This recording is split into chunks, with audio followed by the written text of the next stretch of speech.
ये हो गया इतने समय के बाद।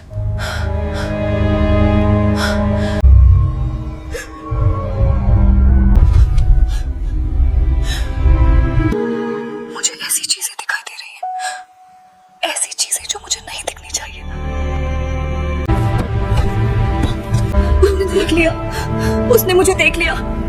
ये मेरे साथ क्या हो रहा है? मेरी आंखों में ये कौन सी शक्ति है? उस आंख से वो ऐसी चीजें देख पा रही थी जो किसी और इंसान को नहीं दिखती थीं। अभी कुछ देर पहले जब वो सोने की कोशिश कर रही थी तब उसने कुछ ऐसा देखा जो उससे हिला कर रख गया था। अपने कमरे की दीवार के उस पार जहां पड़ोसी का घर था, वहां एक बूढ़ी औरत बैठी हुई थी जो किसी की तस्वीर पकड़े हुए रो रही थी। आन्या ने कई बार अपनी आंखें बंद की और खोली, पर वो सीन वैसे का वैसा बना रहा, जैसे दीवार पारदर्शी हो गई हो और वो सीधे दूसरे कमरे में झांक रही हो। और फिर सबसे डरावनी बात ये हुई कि उस बूढ़ी औरत ने अचानक पलटकर सीधा आन्या की तरफ देखा। आन्या तुरंत पीछे हट गई थी। उसका दिल इतनी तेजी से धड़क रहा था कि उसे लगा वो बाहर निकल आएगा और उसके दिमाग में बस एक ही सवाल घूम रहा था, ये क्या हो रहा था उसके साथ? ये कौन सी शक्ति थी जो उसकी आंखें उसे ये सब दिखा रही थीं? लेकिन आन्या के आगे बढ़ने से पहले channel subscribe and video like करना मत भूलना, क्योंकि आगे जो सच खुलेगा वो हैरान कर देगा। अगले दिन जब सुबह हुई तो उसने एक पल के लिए सोचा कि शायद कल रात का सब कुछ बस एक बुरा सपना था। शायद वो सब उसके दिमाग की उपज थी। उसने उठकर बाथरूम के शीशे में अपना चेहरा देखा और जो उसने देखा वो उसकी सारी उम्मीदों पर पानी फिर गया। ये कोई सपना नहीं था, बल्कि सच्चाई थी जिसका उसे अब सामना करना था। उसकी दाहिनी आंख अभी भी वैसी ही नीली थी, बल्कि पहले से भी ज्यादा चमकदार दिख रही थी, जैसे उसके अंदर से कोई रोशनी जल रही हो। उसने पानी से कई बार अपना मुंह धोया, आंखों को रगड़ा, फिर से देखा, पर कुछ नहीं बदला। वो नीली आंख वैसी की वैसी थी। ये देखकर उसके हाथ फिर से कांपने लगे। आन्या, नाश्ता तैयार है। नीचे से माँ की आवाज आई, जो बिल्कुल सामान्य सी थी। जैसे ही माँ ने आवाज लगाई, आन्या की ब्लू आंख की चमक थोड़ी हल्की हो गई। आन्या ने एक लंबी गहरी सांस ली, अपने कपड़े पहने और नीचे के लिए चल दी। जब वो नीचे पहुंची तो देखा कि माँ रसोई में चाय बना रही थी। पिताजी अपनी कुर्सी पर बैठे अखबार पढ़ रहे थे और सब कुछ बिल्कुल नॉर्मल दिख रहा था। पर आन्या के लिए अब कुछ भी नॉर्मल नहीं रह गया था। उसकी पूरी दुनिया बदल चुकी थी। तबीयत ठीक है ना बेटा? आंखें बहुत थकी सी हैं तुम्हारी। माँ ने उसकी तरफ देखते हुए चिंता से पूछा। हाँ माँ, बस नींद थोड़ी कम आई रात को। आन्या ने उनको कुछ नहीं बताया। वो नाश्ते की मेज पर बैठ गई, पर उसका ध्यान बार बार खिड़की की तरफ जा रहा था, उस पड़ोसी के घर की तरफ जहां उसने कल रात उस रोती हुई बूढ़ी औरत को दीवार के पार से देखा था। आन्या, सुन रही हो मैं क्या कह रहा हूं? मैं पूछ रहा था कि आज कॉलेज जाना है ना तुम्हें? पिताजी की आवाज ने उसे अपने ख्यालों से बाहर खींचा। हाँ पापा, तैयार होके जा रही हूँ, उसने कहा। कॉलेज पहुंचने के बाद आन्या को थोड़ा सा सामान्य महसूस हुआ, क्योंकि चारों तरफ जिंदगी की रफ्तार थी। तान्या और बाकी दोस्त मिले जिन्होंने उससे हंसी मजाक किया, पर आन्या खुद को पूरी तरह उस माहौल में घुला नहीं पा रही थी और अपने आप में खोई सी रही। जब लेक्चर शुरू हुआ तो आन्या अपनी सीट पर बैठी हुई थी। प्रोफेसर कुछ पढ़ा रहे थे, पर उसका ध्यान कहीं और था। उसके दिमाग में बस उसकी नीली आंख और कल रात की घटना घूम रही थी। तभी अचानक उसकी नीली आंख में एक तेज झंझनाहट हुई, जैसे किसी ने उसके दिमाग में बिजली का करंट छोड़ दिया हो, और वो इतनी तेज थी कि आन्या ने अपनी आंख को हाथ से दबा लिया। पर वो झंझनाहट बढ़ती ही जा रही थी और फिर अचानक उसे कुछ दिखने लगा जो उसे नहीं दिखना चाहिए था। क्लास के कोने में एक लड़का खड़ा था, पर वो किसी सामान्य लड़के की तरह नहीं था। वो धुंधला था, पारदर्शी था, जैसे वो असली नहीं बल्कि किसी और दुनिया से आया हो। उसके कपड़े बहुत पुराने जमाने के थे। उसका चेहरा बेहद उदास था और सबसे अजीब बात यह थी कि वो सीधा आन्या की तरफ देख रहा था, बिना पलक झपकाए, जैसे वो उससे कुछ कहना चाह रहा हो।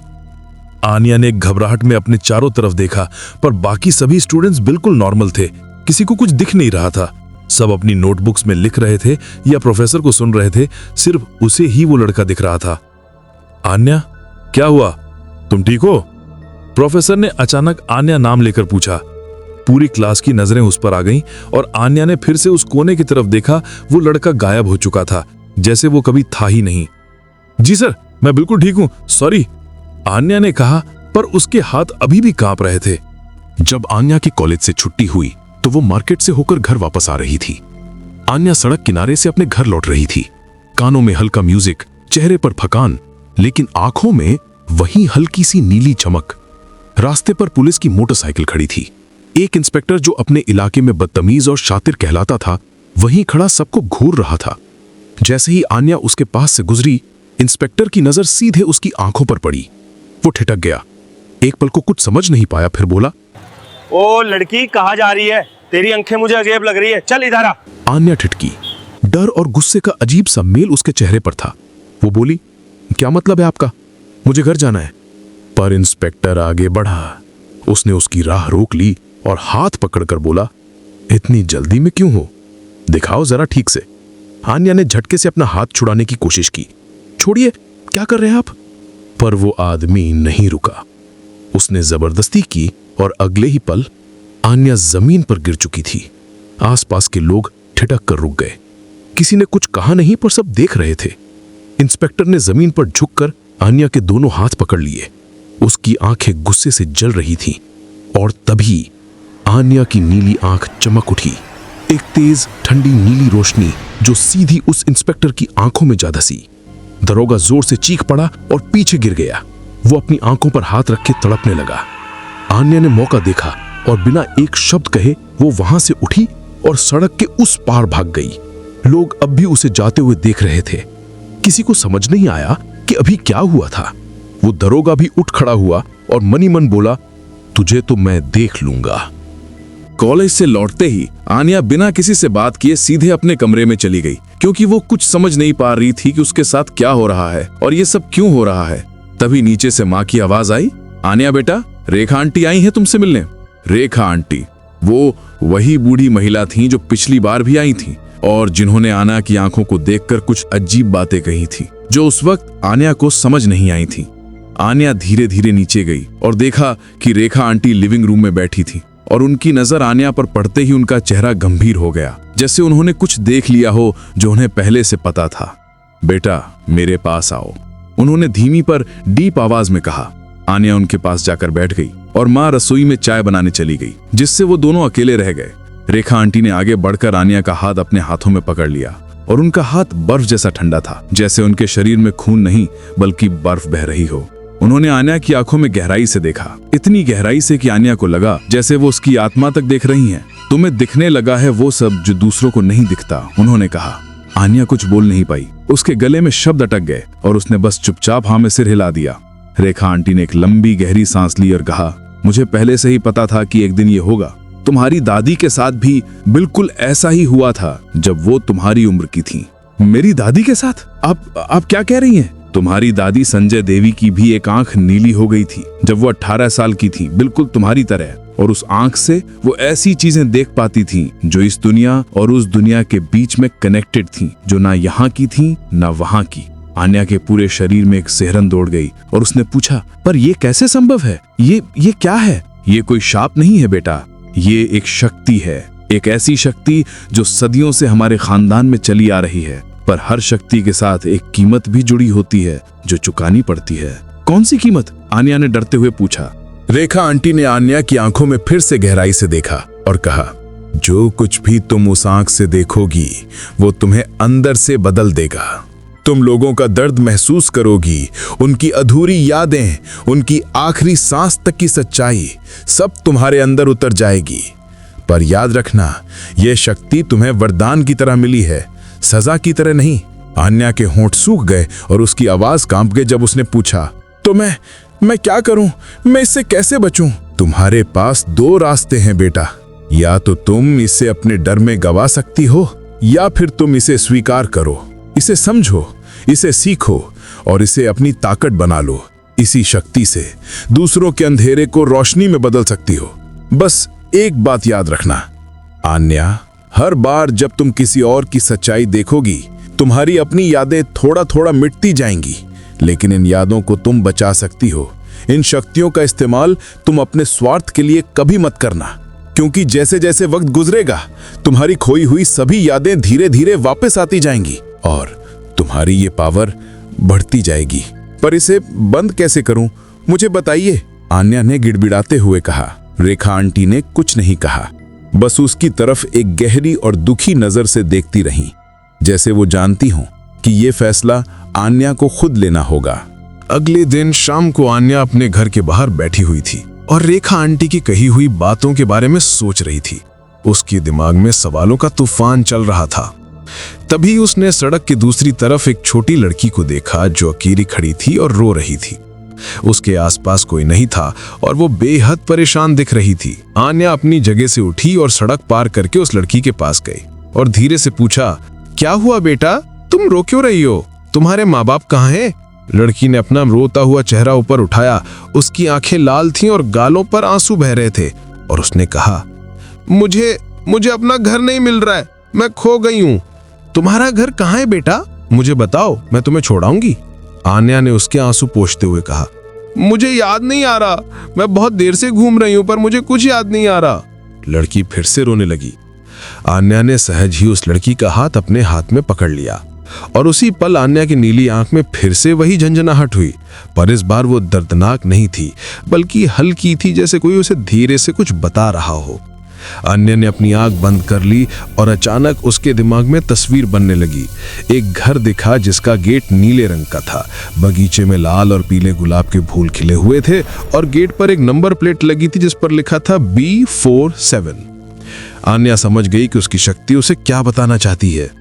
आन्या ने अपनी आंखें खोली और लड़की से पूछा, तुम्हारा घर B47 नंबर वाला है ना, जिसका गेट नीला है और बगीचे में गुलाब के फूल हैं?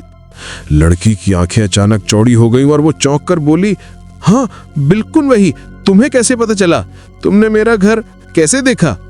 आन्या मुस्कुराई क्योंकि पहली बार उसे महसूस हुआ कि शायद उसकी इस अजीब शक्ति का कोई अच्छा इस्तेमाल भी हो सकता है, और उसने कहा, बस पता चल गया, चलो मैं तुम्हें तुम्हारे घर छोड़ आती हूँ।